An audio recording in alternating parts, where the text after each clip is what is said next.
ನಿಮ್ಮ ಯೋಗಾಭ್ಯಾಸ ಯಾವಾಗಿಂದ ಪ್ರಾರಂಭ ಆಯಿತು ಅಂತ ಮುಂದಿನ ಪ್ರಶ್ನೆ. ಈ ಯೋಗದಿಂದ ನಮ್ಮ ಏಜ್ ಆಗೋದು, ಏಜಿಂಗ್ ಫ್ಯಾಕ್ಟರ್ ಏನಂತೀವಿ, ಅದು ಬಹಳ ಕಮ್ಮಿ ಆಗುತ್ತೆ ಅಂತ ಕೇಳಿದ್ದೆ. ನಾನು ಪ್ರತ್ಯಕ್ಷವಾಗಿ ನಿಮ್ಮನ್ನ ನೋಡಿದಾಗ ಹಾಗನ್ಸುತ್ತೆ ನನಗೆ. ಹಾಗಾಗಿ ನೀವು ಎಷ್ಟು ವರ್ಷಗಳಿಂದ ಯೋಗಾಭ್ಯಾಸವನ್ನ ಮಾಡ್ಕೊಂಡು ಬರ್ತಿದ್ದೀರಾ? ಇದು ಪ್ರಾರಂಭ ಆಗಿದ್ದು ಯಾವಾಗ ಅಮ್ಮ? ನೀವು ಯೋಗ ಮಾಡೋದಕ್ಕೆ ಶುರು ಮಾಡಿದ್ದು ಯಾವಾಗ? ಈ ಏಜಿಂಗ್ ಅಂತ ಮೆನ್ಷನ್ ಮಾಡೋದ್ರಿಂದ ಹೇಳ್ತೀನಿ, ಇದು ಕಾಣಿಸ್ಬಾರ್ದು, ಆ ರೀತಿ ವಯಸ್ಸಾದಂಗೆ ಕಾಣಿಸ್ಬಾರ್ದು ಅಂತ ಏನೇನೋ ಎಕ್ಸ್ಪರಿಮೆಂಟ್ಗಳು ಮಾಡಿಕೊಂಡು, ಆಪರೇಷನ್ಗಳು ಮಾಡಿಕೊಂಡು, ಅವೆಲ್ಲ ನಾನು ಕರೆಯೋದು ಅಬ್ಸೆಷನ್ ಅಂತ.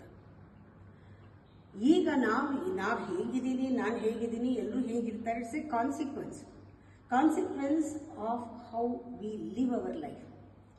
ಇದರ ಜೊತೆಗೆ ನಮಗೆ ಒಂದು ಆರೋಗ್ಯದ ಬಗ್ಗೆ ತುಂಬ ಅರಿವಿರಬೇಕು. ನನಗೆ ಗೊತ್ತಿಲ್ಲ ಇದು ಯಾವ ಜನ್ಮದ್ದು ಅಥವಾ ನನಗೆ ಆರೋಗ್ಯಕ್ಕಿಂತ ನನಗೆ ತುಂಬ ಕಾನ್ಷಿಯಸ್ ಆಗಿದೆ ನನ್ನ ಬಗ್ಗೆ. ನನಗೆ ನಾಟ್ ಓನ್ಲಿ ಬಾಡಿ ಲೆವೆಲ್, ನನ್ನ ಬಗ್ಗೆ ನನಗೆ ಕಾನ್ಷಿಯಸ್ ಆಗಿದೆ. ನಾನು ಒಂಥರ ಎಲ್ಲರ ಮಧ್ಯಾಹ್ನ ಒಂದು ಸೆಂಟರ್ ಆಫ್ ಅಟ್ರಾಕ್ಷನ್ ಆಗಬೇಕು. ನಾನು ಈ ಕೆಲಸನ ಮಾಡಬೇಕು, ಹೀಗೆ ಮಾಡಬೇಕು, ಹೀಗಿರಬೇಕು, ಈ ಥರ ಡ್ರೆಸ್ ಮಾಡ್ಕೋಬೇಕು, ಎಲ್ಲ ಒಂಥರ ನನಗೆ ಮೊದಲಿಂದನೂ ಅದರ ಆಸಕ್ತಿ. ಒಂದು ದಿನ ರಾತ್ರಿ ಮುಖ ತೊಳಿದೆ, ಕ್ರೀಮ್ ಹಚ್ಚಿದೆ, ಮಲಗಿದ್ದೇ ಇಲ್ಲ ನಾನು ಇವತ್ತವರೆಗೂ. ಇವಾಗ ಅಡ್ವರ್ಟೈಸ್ ಮಾಡ್ತಾರೆ ಬೋರೋಲಿನ್ ಅಂತ. ನಮ್ಮ ಅಕ್ಕ ಜಾರ್ ಕಳಿಸೋರು, ಒಂದು ಬೋರೋಲಿನ್ ಜಾರ್, ಡಾಕ್ಟರ್ ಆಗಿದ್ರು. ಒಂದು ದಿನ ಬೋರೋಲಿನ್ ಇಲ್ಲದೆ ರಾತ್ರಿ ನಾನು ಮಲ್ಕೊಳ್ತಾ ಇರಲಿಲ್ಲ. ದಿನಾಗ್ಲೂ ನೀಟಾಗಿ ಮುಖ ತೊಳ್ಕೊಂಡೇ ಮಲಗ್ತಿದ್ದೆ. ಆಮೇಲೆ ತುಂಬ ಕೇರ್ ತಗೊಳ್ತಾ ಇದ್ದೆ, ಸ್ಕಿನ್ ಕೇರು. ಆಮೇಲೆ ಊಟದ ವಿಚಾರನೂ ಅಷ್ಟೇ, ಸಿಕ್ಕಾಪಟ್ಟೆ ದಪ್ಪ ಆಗಕ್ಕೆ ಬಿಡಲಿಲ್ಲ. ಮಕ್ಕಳಾದಾಗ ದಪ್ಪ ಆದರೂ ಕೂಡ ಆಗ ನನಗೆ ನಾನು ಸಣ್ಣ ಆಗಬೇಕು ಅಂತ ಯೋಗಕ್ಕೆ ಸೇರಿಕೊಂಡೆ. ಯೋಗ ಅಂತ ಮಾಡಿದ್ದು ಅದಕ್ಕೆ ಮುಂಚೆ ನನ್ನ ಬಾಡಿ ಫ್ಲೆಕ್ಸಿಬಲ್ ಆಗಿತ್ತು. ಯಾಕೆ ಅಂದರೆ ದಿನಾಗ್ಲೂ ಮೈಲಿ ಗಟ್ಟಲೆ ವಾಕ್ ಮಾಡ್ತಿದ್ದೆ. ನನ್ನ ಫ್ರೆಂಡ್ಸು ಅಷ್ಟೇ ತುಂಬ ವಾಕ್ ಮಾಡೋಕ್ಕೆ ಇಷ್ಟಪಡೋರು ಸಿಗೋರು.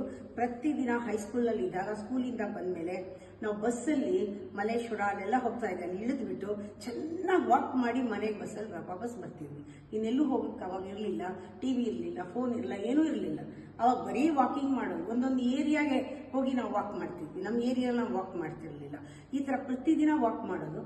ಜೊತೆ ಸ್ಕೂಲ್ನಲ್ಲಿ ಆಟ ಆಡೋದು, ಸ್ಪೋರ್ಟ್ಸ್ನಲ್ಲಿ ತುಂಬ ನನಗೆ ಆಸಕ್ತಿ. ಖೋಖೋ ಪ್ಲೇಯರ್ ಆಗಿದೆ, ಮಿಡ್ಲ್ ಸ್ಕೂಲ್ ಲೆವೆಲ್ನಲ್ಲಿ, ಹೈಸ್ಕೂಲ್ ಲೆವೆಲ್ನೆಲ್ಲ ತುಂಬ ಇಷ್ಟ ನನಗೆ. ಪ್ರತಿಯೊಂದರಲ್ಲೂ ನಾನು ರನ್ನಿಂಗ್ ಚೆನ್ನಾಗಿತ್ತು, ಅಥ್ಲೆಟ್ ಆಗಿದೆ, ಒಳ್ಳೆ ಅಥ್ಲೆಟ್ ಆಗಿದೆ, ಸ್ಪೋರ್ಟ್ಸ್ ಪ್ರೆಸಿಡೆಂಟ್ ಆದೆ ಸ್ಕೂಲ್ನಲ್ಲಿ. ಈ ಥರ ಇರೋದ್ರಿಂದ ಬಾಡಿ ಫ್ಲೆಕ್ಸಿಬಲ್ ಆಗೇ ಇತ್ತು. ಅದರಿಂದ ಯೋಗ ಈಸಿ ಆಯಿತು. ಯೋಗ ನಾನು ಯಾವುದಾದ್ರೂ ಒಂದು ಹಿಡಿದ್ರೆ ಬಿಡೋದಿಲ್ಲ. ಆ ಕನ್ಸಿಸ್ಟೆನ್ಸಿ ಅದು ನನ್ನ ಸ್ವಭಾವ ಆಗ್ಬಿಟ್ಟಿದೆ. ಯಾವುದಾದ್ರೂ ಮಾಡಿದ್ರೆ ಅದನ್ನು ನಾನು ಪದೇ ಪದೇ ಮಾಡ್ತೀನಿ. ಒಂದೊಂದು ಸತಿ ಮಾಡೋವಾಗಲೂ ಚೆನ್ನಾಗಿ ಮಾಡ್ತೀನಿ. ನೆನ್ನೆಗೂ ಇವತ್ತಿಗೂ ಅದನ್ನೇ ಮಾಡಿರ್ತೀನಿ, ಚೆನ್ನಾಗಿ ಎಂಜಾಯ್ ಮಾಡ್ತೀನಿ. ಅದೇ ಸಾರು ತಿಂದರೂ ಎಂಜಾಯ್ ಮಾಡಬೇಕು ಅಂತ ಹೇಳ್ತಿರ್ತೀನಿ. ಹಾಗೆ ಯೋಗ ಅನ್ನೋದು ನನಗೆ ಜೀವನದ ಅವಿಭಾಜ್ಯ ಅಂಗವಾಯಿತು. ನಾನು ಕಲ್ತಿದ್ದು ವಿವೇಕಾನಂದ ಕೇಂದ್ರದಲ್ಲಿ ರೆಗ್ಯುಲರ್ ಯೋಗ ಅಂತ. ಅದಕ್ಕೆ ಮುಂಚೆ ನಾನು ಎಕ್ಸಸೈಸ್ ಅಂತ ಮಾಡ್ಕೊಳ್ತಾ ಇದ್ದೆ. ಇದು ಕಲ್ತ ಮೇಲೆ ನಾನು ಒಬ್ಬಳೇ ಮಾಡಿದ್ರೆ ನನಗೆ ಯಾವುದೂ ಸಮಾಧಾನ ಆಗಲ್ಲ, ಅದು ಸ್ವಭಾವನೇ. ಅಕ್ಕಪಕ್ಕದವ್ರನ್ನೆಲ್ಲ ಬೆಳಗ್ಗೆ ಹೋಗಿ ಬಾಗಿಲು ತಟ್ಟಿ ಎಬ್ಸಿ ಅವ್ರನ್ನೆಲ್ಲ ಕರ್ಕೊಂಡು ಹೋಗಿ ಫೀಲ್ಡ್ಗೆ ಯೋಗ ಹೇಳ್ಕೊಡ್ತಾ ಇದ್ದೆ, ಎಕ್ಸಸೈಸ್ ಹೇಳ್ಕೊಡ್ತಾ ಇದ್ದೆ. ಹಾಗೆ ಒಂದು ಫನ್ ಕ್ಲಬ್ ಅಂತ ಸ್ಟಾರ್ಟ್ ಆಯಿತು. ಪ್ರತಿಯೊಂದು ಏರಿಯಾನಲ್ಲೂ ಕೂಡ ಹೋಗಿ ಇನ್ಸ್ಪೈರ್ ಮಾಡಿ, ಆಯಾ ಏರಿಯಾನಲ್ಲಿ ಒಂದೊಬ್ಬರನ್ನ ಲೀಡರ್ ಮಾಡಿ ಫನ್ ಕ್ಲಬ್ಗಳು ಮಾಡಿ, ಮಲ್ಲೇಶ್ವರದಲ್ಲಿ ಒಂದು, ರಾಜಾಜಿನಗರದಲ್ಲಿ ಒಂದು, ಗಿರಿನಗರದಲ್ಲಿ ಒಂದು, ಹೀಗೆ ಎಲ್ಲ ಫನ್ ಕ್ಲಬ್ಗಳು ಸೇರಿದಾಗ ಸುಮಾರು ಒಂದು 100 ಜನ ನಾನು ಯೋಗ ಮಾಡ್ತಿದ್ದಾಗ, ಎಕ್ಸಸೈಸ್ ಮಾಡ್ತಿದ್ದಾಗ ಮನೆ ಹತ್ರ ಎಲ್ಲರೂ ಫೀಲ್ಡ್ಗಳಲ್ಲಿ ಹೇಗೆ RSSನವರು ಬಂದು ದಿನಾಗಲೂ ಫೀಲ್ಡ್ನಲ್ಲಿ ಒಂದು ಪ್ರೇಯರ್ ಮಾಡಿ ಎಕ್ಸಸೈಸ್ ಮಾಡ್ತಾರೆ. ಹಾಗೆ ಪ್ರತಿಯೊಂದು ಕಡೆನೂ RSS ಇರೋ ಕಡೆ ನಮ್ಮದು ಫನ್ ಕ್ಲಬ್ ಇರೋದು. ಅಷ್ಟು ಜೊತೆಗೆ ನಾವು ಎಲ್ಲ ಕಡೆನೂ ಫನ್ ಕ್ಲಬ್ ಮಾಡಿದ್ದೀನಿ.